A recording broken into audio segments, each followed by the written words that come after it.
Abayan, alam mo ba na ang isa sa pinakakaraniwang labor-related issue sa UAE ay ang tinatawag na absconding case o work abandonment report?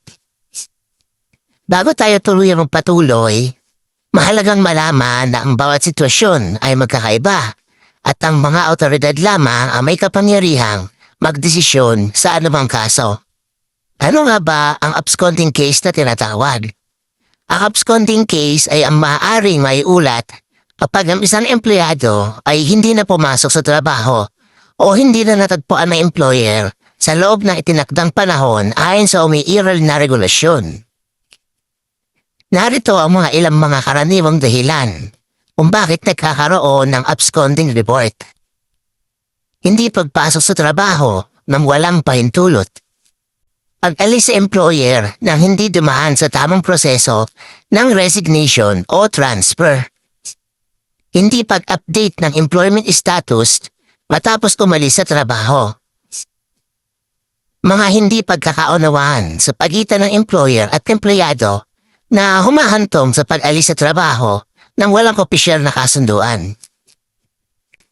Paano ba natin maiiwasan ang mga ganitong problema? Una, siguraduhin na may malinaw na komunikasyon sa employer. Pangalawa, kung nais mong mag-resign, sundin ang provision ng iyong kontrata at ang naaangkop sa labor procedure.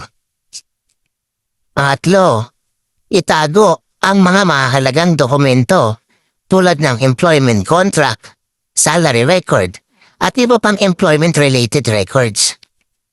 Ang pang-apat, kung may labor dispute, gamitin ang mga legal na proseso at huwag umalis ng walang formal na dokumentasyon. Kung sakaling mayroong kang labor concern o may katanungan tungkol sa employment status mo, maaaring makipag-ugnayan sa mga legal authorities. Gaya ng Ministry of Human Resources and Recitation para sa mga private sectors labor concerns at Federal Authority for Identity, Citizenship, Customs and Port of Security para sa mga immigration-related inquiries naman. At sa mga naaangkop na Government Service Center, depende sa uri ng visa at Emirates. Mahalagang tandaan na hindi lahat na sitwasyon ay pare-pareho.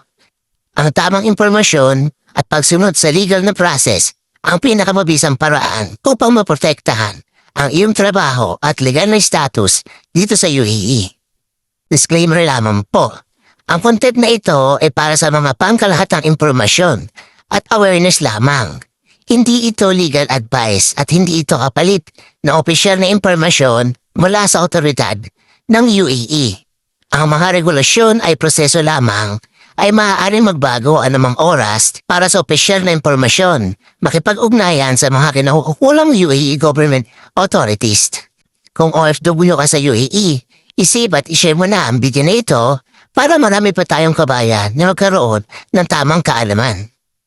Kung gusto niyo ng ganitong mga tips at updates, don't forget to like, follow, and share mga kabusog. Dalam po ang inyong lingkod, si Kabusog, update para sa OFW.